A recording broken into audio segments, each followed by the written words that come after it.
Dear students, welcome to Gate Smashers. आज की इस वीडियो में एक्सप्लेन करने जा रहा हूं different types of charts used for the data visualisation, या आप ये भी कह सकते हो कि पाइथन के अंदर हम कौन कौन से चार्ट्स को यूज करते हैं ताकि हम डेटा को अच्छे से रिप्रेजेंट कर सके और डेटा क्या कहना चाह रहा है उस चीज को हम चार्ट्स की हेल्प से बहुत इजीली रिप्रेजेंट कर सकते हैं। और इस चीज को मैं आपको स्टार्ट करने जा रहा हूं विद रियल लाइफ एग्जांपल। यहां पे आपको एक एक्सेल की शीट दिख रही है जिसमें मैं मल्टीपल कार्स को आपस में कंपेयर कर रहा हूं, जैसे XUV 700, क्रिस्टा, जीप कंपास, और पिछले एक साल का डेटा मैंने वीक वाइज उठाया हुआ है। गूगल ट्रेंड से डेटा मैंने उठाया है और यहां पे इससे पता लग रहा है कि मेरे को कौन सी कार ज्यादा पॉपुलर है, कौन सी कम, based on their Google search. लेकिन जब मैं इस डेटा को इस तरीके से स्क्रॉल डाउन कर रहा हूं, स्क्रॉल अप, तो मैं क्लियर कट अंदाजा नहीं लगा सकता।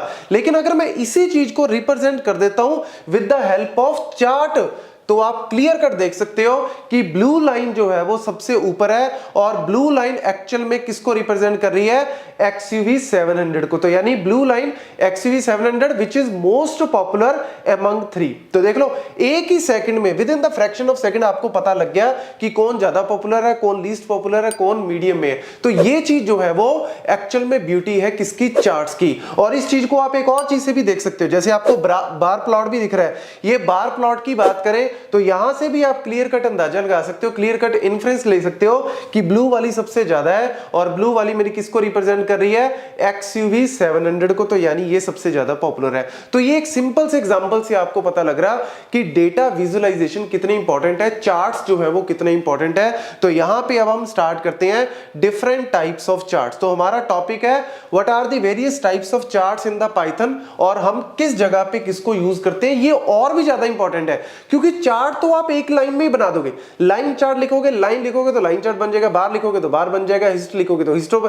लेकिन यार किस जगह पे किसको बनाना है, ये एक्चुअल में दिमाग वाली बात है, ये एक्चुअल में लॉजिक वाली बात है। तो वही मैं आपको यहां पे समझाता हूं। तो सबसे पहले आता है आपका लाइन चार्ट। लाइन चार्ट जो है वो स्पेशली यूज करते हैं हम टाइम सीरीज एनालिसिस के लिए, जहां पे हमें टाइम के हिसाब से डेटा को रिप्रेजेंट करना है। जैसे मैंने अभी आपको दिखाया एग्जांपल, जहां पे पूरे एक साल का मैंने डेटा लिया और एक्स एक्सिस पे हम लोग क्या लेते हैं? डेट। जैसे वीक वाइज मैंने डेटा जो है वो एक्स एक्सिस पे ले लिया और यहां पे मेरी वैल्यूज आ गई और क्लियर कट लाइंस आपको रिप्रेजेंट कर रही है, कौन ज्यादा कौन कम, आप इजीली देख सकते हो। वही मैंने गूगल वाला जो आपको एग्जांपल दिया था, this is the best example, कि आप गूगल ट्रेंड पे जब आप सिलेक्ट करते हो, कंपेयर करते हो, तो टाइम वाइज आपको दिखा देता है कि ये अगस्त में क्या था, अप्रैल में क्या था, और ये सारा जो है वो टाइम एक्स एक्सिस में आ जाता है और वैल्यूज इस तरफ आ जाती है। तो जब भी टाइम सीरीज एनालिसिस करनी हो, टाइम के अकॉर्डिंग डेटा को ट्रेंड देखना हो, तो आप किसको यूज करो? लाइन चार्ट को। फिर उसके बाद हमारे पास आ जाता है दूसरा, लाइन चार्ट में ही एक और यहां पे वेरिएशन आ जाती है, area chart. Area chart actual में क्या है, यहां पे नेक्स्ट जो है वो इसमें बना नहीं है बट मैं आपको दिखा देता हूं। एरिया चार्ट का एक्चुअल में पर्पस क्या होता है? एरिया चार्ट में यहां पे होता वो भी लाइन चार्ट की तरह ही है, लेकिन उसमें ना एक एक्स्ट्रा आप कह सकते हो कि वॉल्यूम दिखा देता है। वॉल्यूम का एक्चुअल में पर्पस क्या आपको दिखा देता है कि एरिया कितना वो कवर कर रहा है। जैसे total number of vehicles sold, और उसमें से लेट्स से XUV 700 कितनी सोल्ड हुई, तो वो आपको दिखा देगा टोटल व्हीकल्स कितने सोल्ड और उसमें XUV 700 कितनी बेची गई। तो वो आपको वॉल्यूम से रिप्रेजेंट कर सकते हो कि एक्चुअल में टोटल में से इसका पोर्शन कितना है। तो है वो एक्चुअल में लाइन चार्ट का ही, लेकिन उसमें थोड़ा सा एरिया जो है वो रिप्रेजेंट कर देते हैं। देन हमारे पास आ जाता है जी bar chart. Bar chart actual में यूज किया जाता है जब हम न्यूमेरिक वैल्यूज को आपस में कंपेयर करते हैं और कंपैरिजन बहुत कम वैल्यूज के बीच में, जैसे बहुत ज्यादा वैल्यूज नहीं होनी चाहिए। जैसे सिंपल से एग्जांपल है यार, अभी आपको मैंने ये एग्जांपल दिया था जो कार्स वाला, पिछले एक साल का डेटा लिया। अगर मैं हर वीक का डेटा यहां पे रिप्रेजेंट करूंगा, हर वीक का डेटा, अब एक साल में तकरीबन 50-52 वीक्स हो गए यार, इतना अगर आप, और उसमें हर एक कार के लिए आप एक प्लॉट यहां पे बनाओगे, एक बार बनाओगे, तो ये बड़ा बल्कि सा हो जाएगा, बड़ा कॉम्प्लेक्स सा हो जाएगा, कुछ समझ में नहीं आएगी। तो बेस्ट क्या है, आप वैल्यूज कम से कम जो है वो होनी चाहिए बार में, और अगर दो वैल्यूज के बीच में डिफरेंस बहुत कम है तो वो भी बार चार्ट बहुत अच्छे से दिखा देता है। ये क्लियर कट, जिसकी वैल्यू जितनी उस हिसाब से उसकी हाइट जो है वो होती है। तो ये जो है वो बार चार्ट का एडवांटेज है। वही चीज मैंने यहां पे लिखी है, बार चार्ट जो use to visualize approximate numeric values in the bar, they clearly visualize the comparison between the values.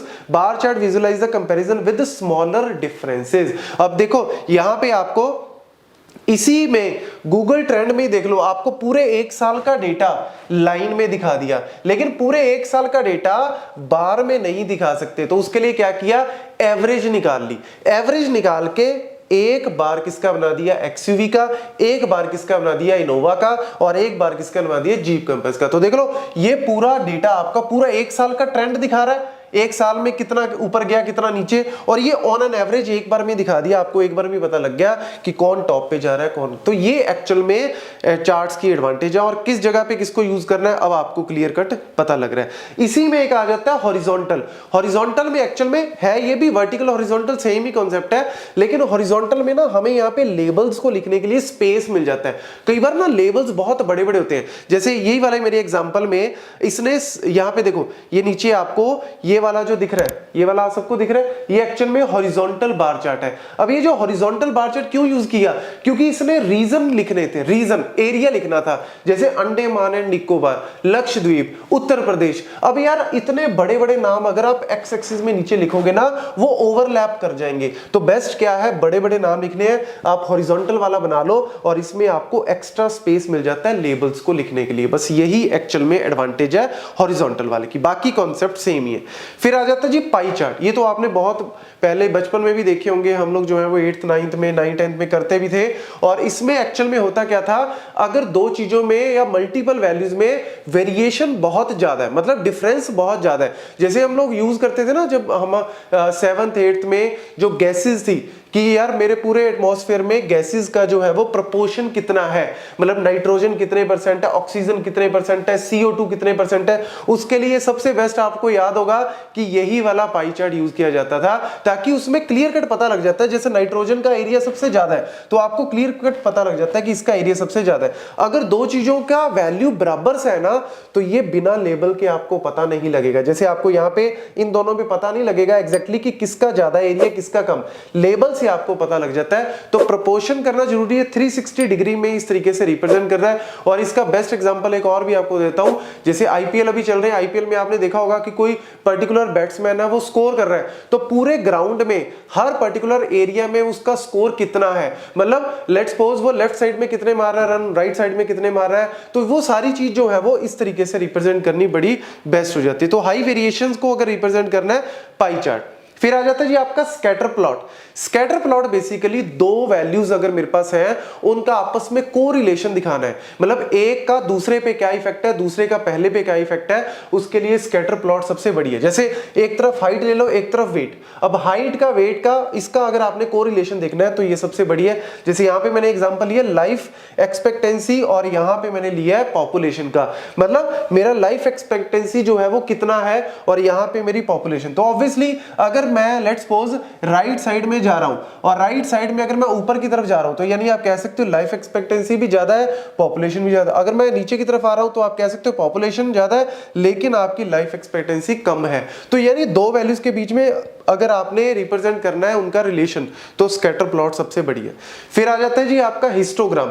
Histogram basically frequency distribution के लिए यूज किया जाता है। जैसे मेरा कोई पर्टिकुलर स्कोर है, जैसे सैट का स्कोर है, अब सैट का स्कोर मेरा 400 से लेकर लेट्स सपोज 2400 के बीच में हो सकता है, तो मैक्सिमम स्टूडेंट्स का स्कोर कितना आया है तो आप डिस्ट्रीब्यूट कर सकते हो कि इतने में कितनों का स्कोर आया है, 800 से लेके 1200 में कितना आया है, 1600 से 2000 में कितने बच्चों का आया है। तो इससे आपको पता लग जाता है कि एवरेज सबसे ज्यादा जो है वो कितने स्टूडेंट्स किस पर्टिकुलर एरिया में आ रहे हैं, कितने पर्टिकुलर स्कोर में आ रहे हैं। तो जैसे इसमें इक्वली डिस्ट्रीब्यूटेड है, ये बड़ा सही है, लेकिन हमेशा इक्वली डिस्ट्रीब्यूट नहीं होता। कई बार हो सकता है लेफ्ट में सारी वैल्यूज आ गई, राइट में कम आई तो वो लेफ्ट स्क्यूड बन जाता है। कई बार राइट में सारी वैल्यूज आ जाती हैं, लेफ्ट में नहीं रहती तो वो राइट स्क्यूड बन जाता है। तो उससे आपको पता लग जाता है कि ऑन एन एवरेज, जैसे क्लास में बच्चों का पता लगाना है कि यार मैक्सिमम बच्चे किस रेंज में आ रहे हैं, तो आपको पता लग जाएगा। अगर ऐसा ग्राफ बन रहा है तो आपको पता लग जाएगा मैक्सिमम बच्चे जो है वो एवरेज वाले हैं, ठीक है। तो उससे आप अगर लेट्स सपोज सारे लेफ्ट में है तो हो सकता है कि यार सारे ही फेल हो रहे हैं, तो आप पता लगा सकते हो कि उसका रीजन क्या है, उसको आप एनालाइज कर सकते हो फर्दर। तो ये आउटलायर्स भी आपको पता लग जाते हैं। आउटलायर्स मतलब कि लेट्स सपोज कोई ऐसा बच्चा जो बिल्कुल ही जीरो, बिल्कुल ही मिनिमम में जा रहा है या बहुत एक्सट्रीम पे जा रहा है, उसको भी आप पता यहां पे लगा सकते हो। वैसे आउटलायर्स के लिए सबसे बेस्ट है बॉक्स प्लॉट या जिसको हम विस्कर प्लॉट भी बोलते हैं। और इसमें एक्चुअल में होता क्या है, मिनिमम, मैक्सिमम वैल्यू और बीच में क्या होते हैं मेरे क्वार्टाइल। अब ये क्वार्टाइल एक तरह से Q1, Q2, Q3 इस तरीके से क्वार्टाइल्स होते हैं। जैसे हमने सुना होगा कि पर्टिकुलर बैंक का Q3 का रेवेन्यू इतना है, ICICI का Q1 का रेवेन्यू इतना है। वो एक्चुअल में क्या होता है कि आपका पूरे को मैंने 4 पार्ट्स में डिवाइड कर दिया। अब ये मीडियन वैल्यू है, मीडियन मतलब मिड की वैल्यू। जैसे कि पर्टिकुलर स्कोर पता लगाना है तो आपको पता लग गया कि पर्टिकुलर स्कोर जो है, जैसे गेट का स्कोर आपने देखा कि यार मैक्सिमम स्टूडेंट का स्कोर कहां पे आ रहा है, मीडियन में आ रहा है या क्वार्टाइल 3 में आ रहा है, जैसे 25% में आ रहा है या 50% के पास आ रहा है या 75% या इससे भी ज्यादा आ रहा है। और ये आउटलायर्स हो सकता है, कईयों का स्कोर नेगेटिव में जा रहा है, तो वो आप आउटलायर्स के थ्रू इजीली पता लगा सकते हो by using the box plot. तो ये सारे प्लॉट जो है वो इंपॉर्टेंट है। नेक्स्ट वीडियो में हम लोग करेंगे कि इनको किस तरीके से क्रिएट करते हैं by using the Python. Thank you.